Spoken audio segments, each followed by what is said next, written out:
Well, Fred, what we thought we would talk about today is because people may not always want to spend the money or may not have the money to spend on programs like Photoshop, which now, of course, is a monthly fee. There's no more or even ones license. Like On1 Topaz. or Topaz Labs. Yeah, Luminar has any of those you have to pay for.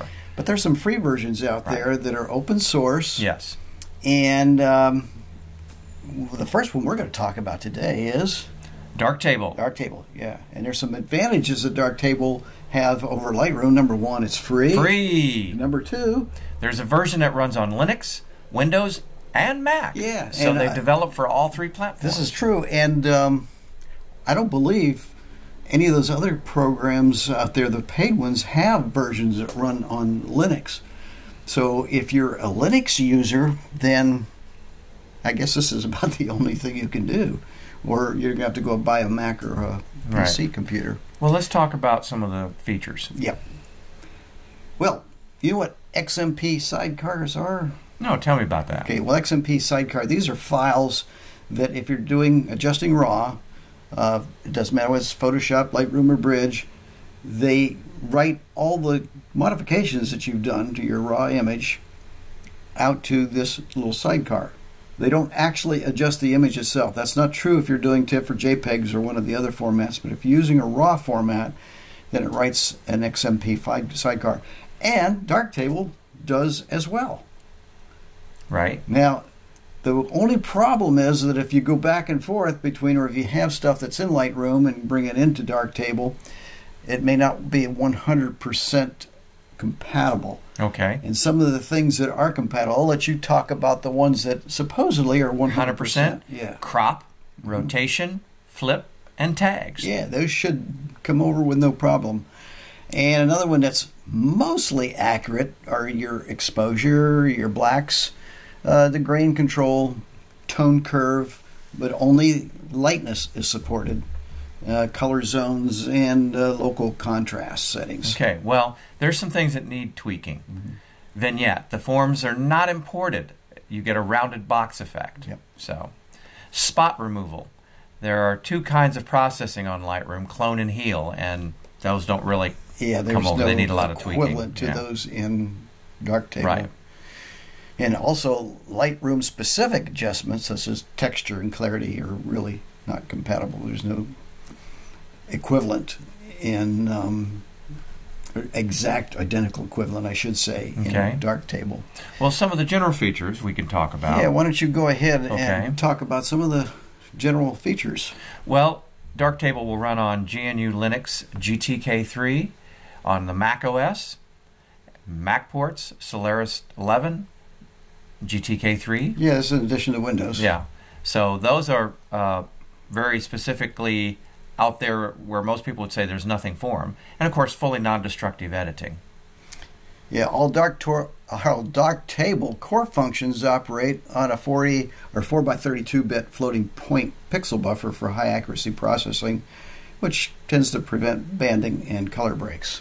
Well, that's good. Yeah. And it also makes heavy use of streaming SIMD extensions and instructions to the CPU speed up processing. So this is what the streaming extensions do. Yeah, in the CPU. In the CPU. In fact, Darktable requires either an SSE2 capable x86 processor or an ARM 64 processor.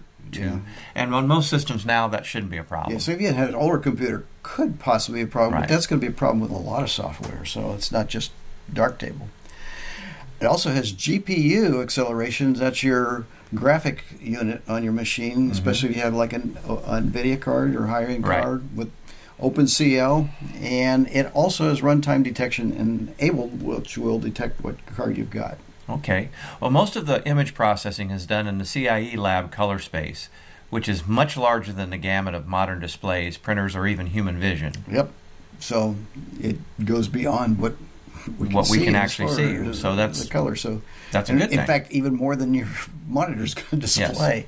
A full color managed display with soft proofing, gamut checking, built-in ICC profile support for export. It's got sRGB, Adobe RGB, XYZ, and linear RGB. If you don't know what those are, then don't worry about it. It's a good thing.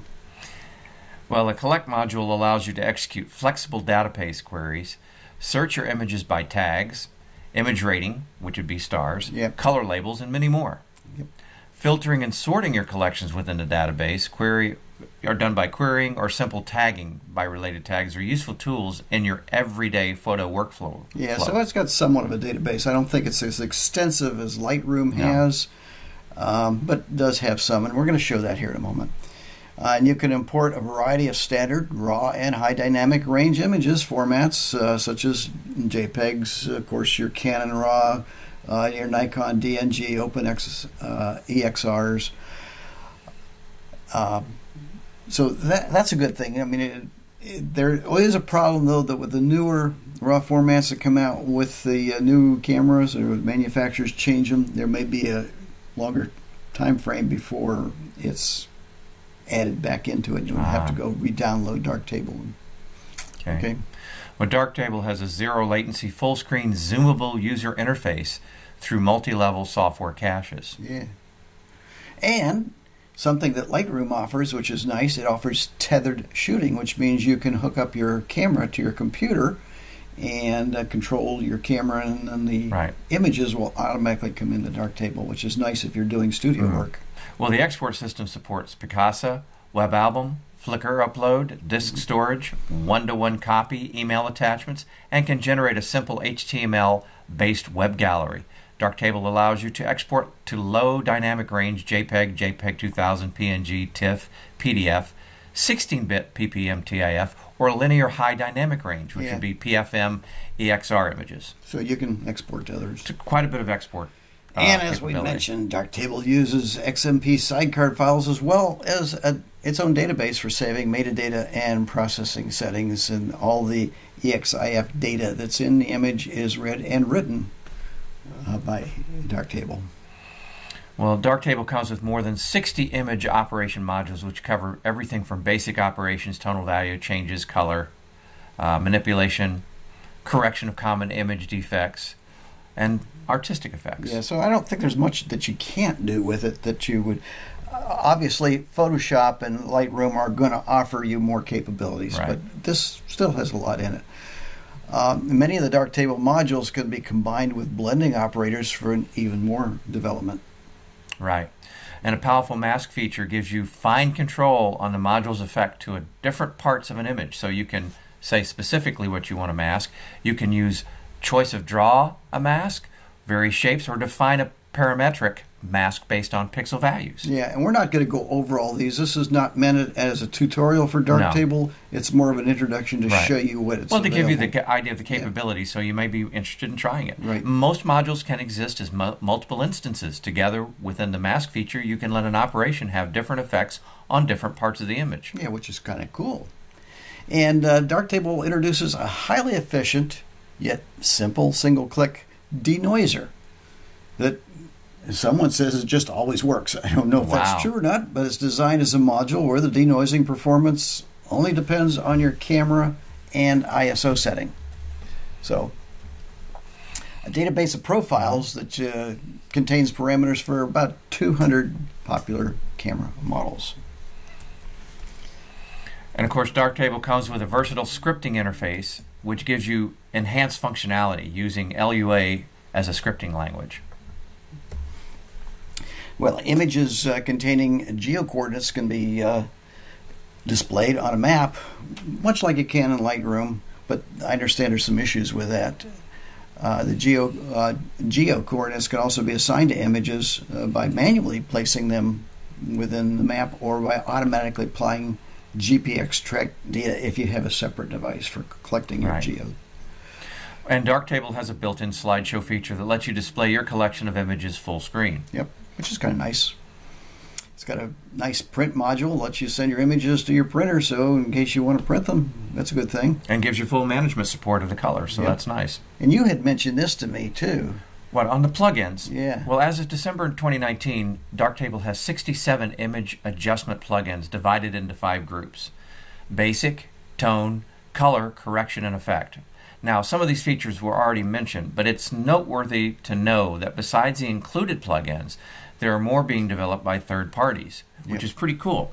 Yep. There's a website called Pixels US, Pixls.us, and we'll give you the Put that on here, yep.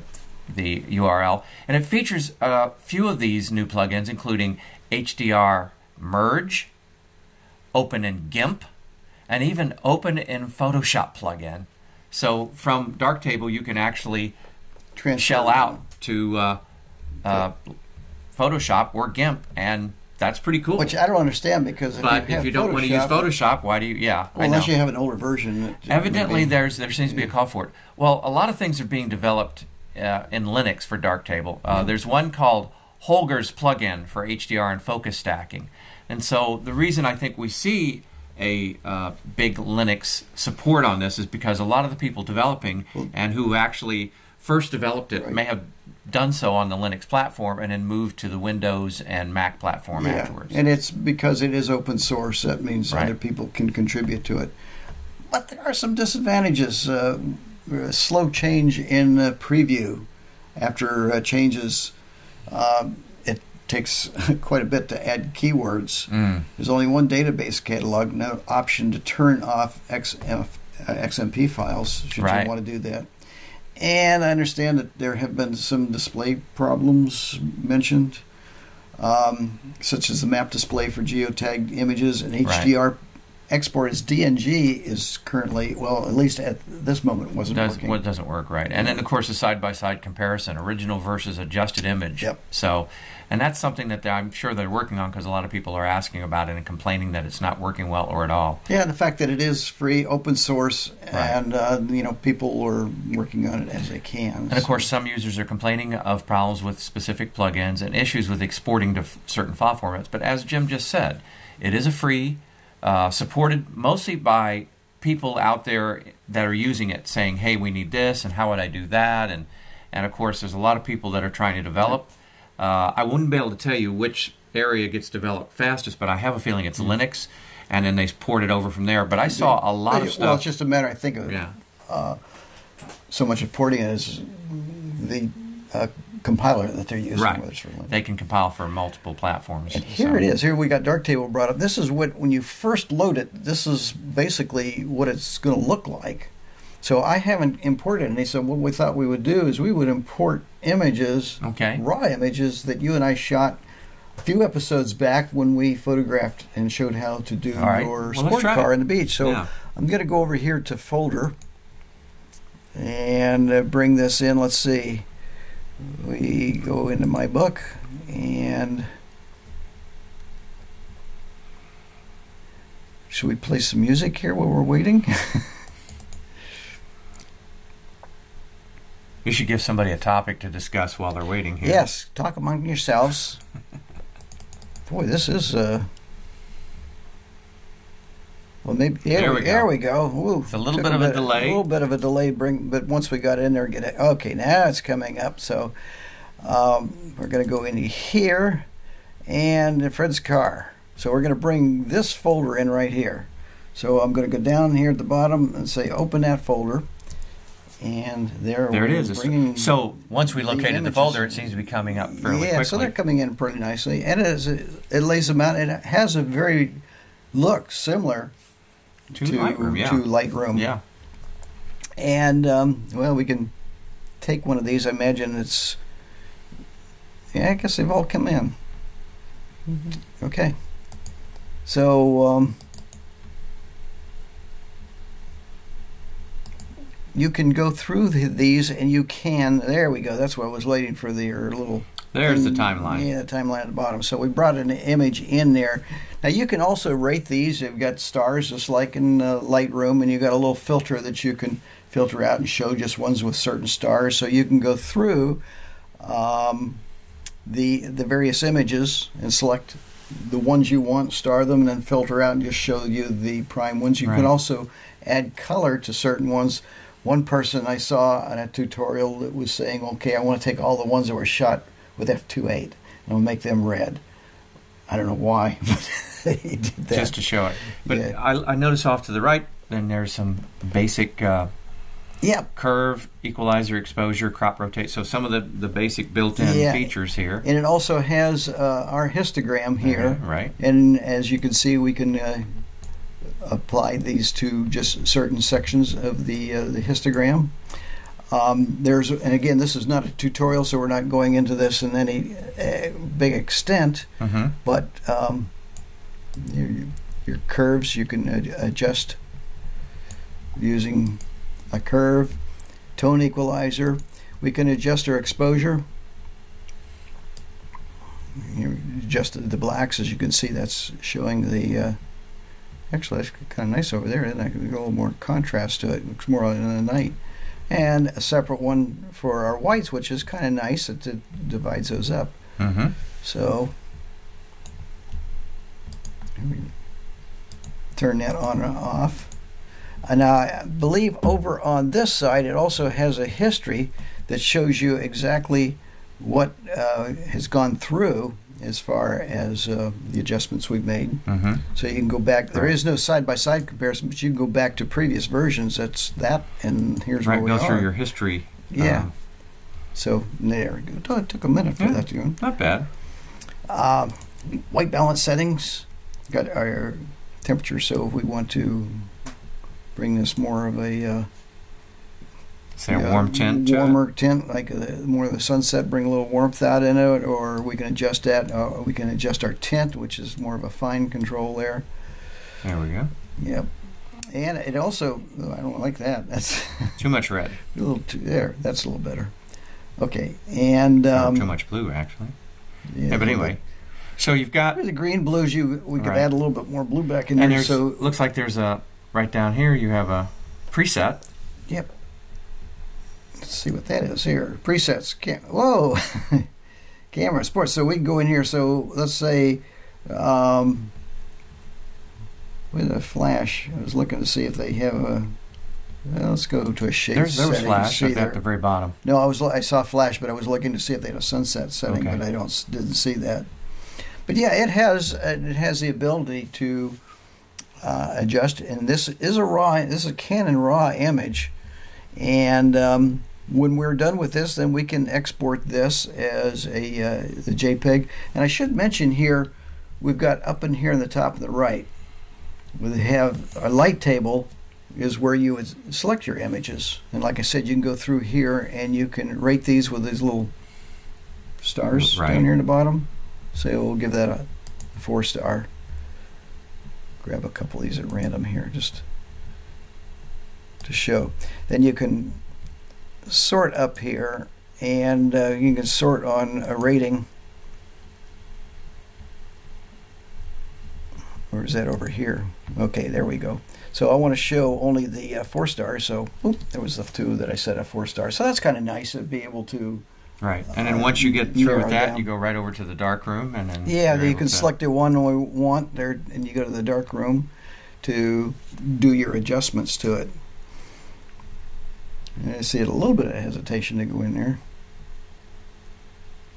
This is not the newest computer, but it is. There we go. And also over here, the other you got where you can do the slideshow, where you can tether your camera. Or if you want to put these on a map. Now this particular camera doesn't have the geotag option, or it doesn't have the GPS coordinates, but if you had those, you can put those in here. So anything else, in fact, tagging operation is over on this side over here, so you can add your keywords to it, that if you want to, and well, the long and short of this one, you do have a lot of features in it. Yes, there's going to be a little bit of a learning curve because it's something that everybody has to do with a new piece of software. Correct. But this one seemed pretty easy to operate. I was playing around with it. Jim was playing around with it. We discovered a lot of things about it fairly quickly, I think. Yeah, so it definitely will get the job done. So it's something that if you don't want to spend the money on those other programs, or if you're just starting out, you want to put your money in the cameras and lenses, it's at least an option to consider. Right. So I have really nothing more to add unless you do, Fred. And no, except I think what I would tell people to do on this is don't just throw away anything else you're using or stop considering it. Try this. Download it. Yeah, it's install free. it. See if it's going to work for you. If it doesn't, then you've got other choices. But it's nice to have options when you're... And let's say you travel and don't want to carry, a big computer with everything on it that you keep on your desktop at home. This would be a nice addition. It is.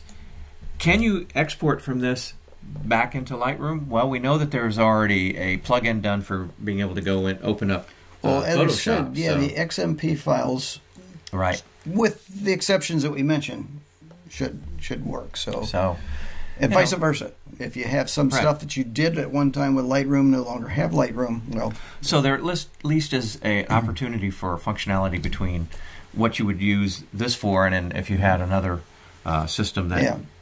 And finally, this is not the only freebie out there, so we're going to be talking about some other programs too. Raw Therapy, I know, is one. If there are some other programs you'd like us to look into, please let us know. Leave them in the comments. Sure. Yeah.